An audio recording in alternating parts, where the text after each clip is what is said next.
all the persistent themes and stylistic elements of film noir that define the genre, the two main characters, the hard-boiled detective and the femme fatale, are perhaps the most iconic and recognizable features in every film.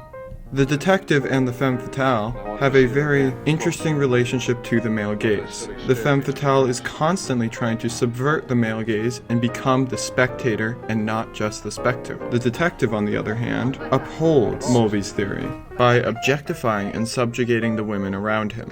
Yeah, I'm a real dinger. Noir uses guns as a symbol for masculinity, both in a literal and figurative sense. The pistol is a literal sexual innuendo in this scene from Gun Crazy, but then could symbolize the harnessing of masculine power by women in the scene from Kiss Me Deadly, I want you to kiss me. and also in the scene from Tension.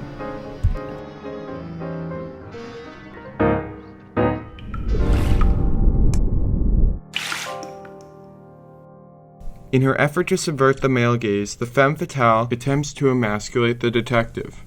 She does this by figuratively castrating the man. She then takes the opportunity to seize control within her own relationship in order to further her own agenda. What's the matter? Look, baby, you can't get away with it. The fear of emasculation is not only present in the characters in film noir.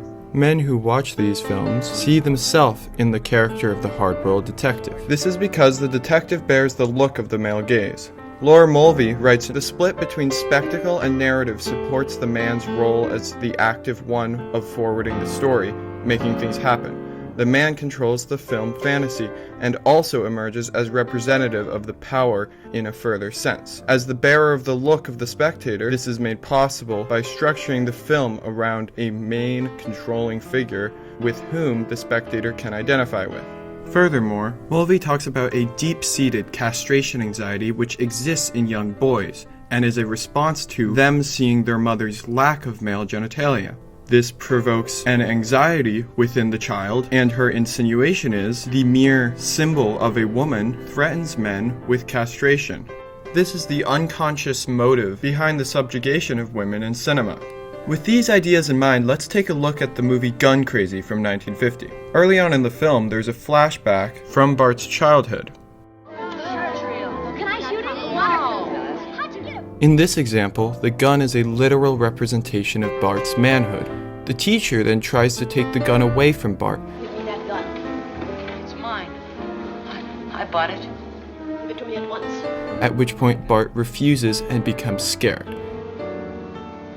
And I'm not going to give it to anybody. The teacher then claims in court that Bart would not hand the gun over to her or the superintendent. Wouldn't give the gun either to you or the superintendent. No, sir. Not until we call Mr. The Wilson. only person Bart is comfortable handing the gun over to is the sheriff, who claims Bart's trust in him stems from their long-standing childhood bond. Did you have any trouble getting it, Sheriff? None at all, Your Honor. Of course, I've known. But the him real since reason the for time. Bart's compliance was that he did not believe the sheriff was there to castrate him. The gun here clearly represents Bart's manhood, and since Miss Wynn is his teacher, her attempt to take it away from him is perceived as a literal threat of castration. This scene is significant because it illustrates how taking a gun from a man is a form of literal castration in film noir. This scene also foreshadows Bart's relationship with Annie and the struggle to wield the male gaze and be the dominant force which occurs between the two characters. In a scene a few moments later, Annie is introduced to both the viewer and an audience of enthusiastic spectators in the context of a traveling circus. The men are obsessed with her, but only because she is the spectacle. She is insulting them, telling them, "I am a better man than you will ever be." But they make an exception and embrace her taunts because in the end, they are still watching her. She is the spectacle, they are the spectators, thus the male gaze persists. Annie is like a circus lion with a non-threatening quality that relies on the audience being just out of her reach. The MC then challenges the audience to compete on stage against Annie. The star has been challenged by various local marksmen to shoot in competition with her. Do I hear a challenge? I hear a challenge. There's a young man who thinks he can shoot. Accepting this challenge breaks the voyeuristic barrier because the spectator is now participating. When Bart volunteers, the ensuing competition reads as a sex scene in which both parties are trying to climb to the top, take the gun, and rule this micro-patriarchy. How about the crown? Would you like to light the matches? The parameters of this competition represent the dynamic which noir seems to subscribe to. Each character has the power to shoot a little too low and kill the other, but instead, they exercise restraint and create a pleasurable experience. This illustrates the dynamic of the time between men and women, which noir seems to entertain.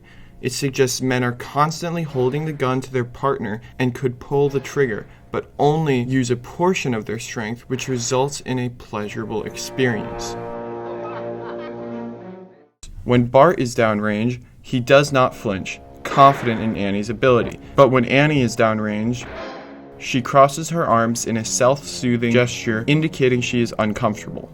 Nonetheless, when Bart hits the matches, they are still set off. Now remember, this scene is a coded sex scene. The match's lighting suggests Annie is pretending to enjoy herself, but she also is uncomfortable because in her mind, she should always be behind the gun. Bart's ego, however, has been lifted by this victory/bedroom adventure. When Annie tries to offer him her ring as promised, he says to her, I don't think it would fit me. an obvious innuendo. Bart feels insecure around Annie because of her incredible skill. This is why he's so attracted to her.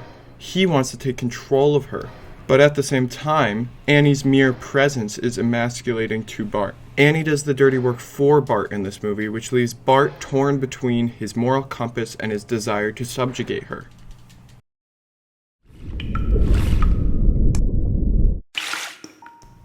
A key aspect of any film noir is the existence of unsuspicion. Often, women are underestimated in these films because of this. This is especially true when it comes to women and guns. Noir men seem to think that women are physically incapable of wielding a gun. This could be because, in their mind, it is anatomically incorrect for a woman to use one. Take this quote from Out of the Past, for example. You know, a dame with a rod is like a guy with a knitting needle. Because rod is both slang for pistol and penis, this quote can be taken literally, but also figuratively. Should I ask why you didn't call the law? Should you? In Kiss Me Deadly, Soberin is so naive to what Christina is capable of that he sets a pistol down right next to her. What's in the box? The object in this box cannot be divided. He then is alarmed when she uses it against him. If you don't mind. Here, Soberin holds the noir idea of gender roles. Therefore, he concluded that Christina would not and could not use the gun against him. But Christina is not tethered by such a limit. She picks up the gun and shoots Soberin dead immediately, then looking him up and down, being the spectator of Soberin's dying moments, and entirely flipping the male gaze on him. In this moment, Christina is using a weapon symbolic of male sexuality and the spectator. She's using it against the individuals that typically would use it against her. A moment later, Mike enters the scene. Christina then threatens Mike with the gun, saying, Kiss me, Mike. I want you to kiss me. As Mike slowly moves towards Christina, the camera closes in on him as if it's leaning in for a kiss. But the moment before the kiss can actually occur, Christina pulls the trigger. It means something else. You're good at giving such kisses. In this moment, Mike is objectified in a way which normally would be applied to women. Again, Christina emasculates Mike by commanding him to kiss her, but not actually taking the kiss when he offers it. Christina is only relishing in the power she has over him and doesn't actually have any real desire to kiss Mike. Having shot both Soberin and Mike, Christina has completed the mission of the Femme Fatale and flipped the male gaze against the spectator once and for all. The movie, however, does not wish to endorse this behavior, and she is swiftly dispatched in a dramatic fiery explosion.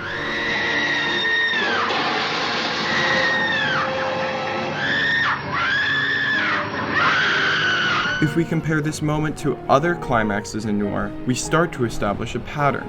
The Femme Fatale's subversion of the male gaze by taking control of a weapon are all almost immediately followed by some sort of grave misfortune coming to not just her, but also those around her.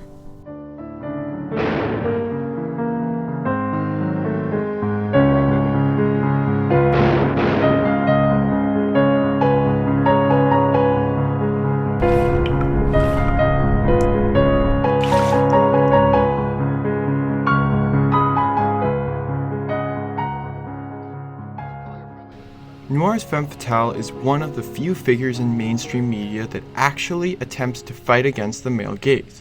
Whether you're talking about Phyllis Dietrichson from Double Indemnity or Mary Astor from The Maltese Falcon, these women harness masculinity in order to flip the male gaze around on the men of whom they're involved with. The weapon of choice for these women is a gun because of the poetic irony which comes with using the symbol of masculinity to subvert masculinity. It's no secret that film noir as a genre is not particularly progressive, but when we look at these movies today, we can sympathize and love these powerful women. Anyway, Well, thanks. So long. So long, pal.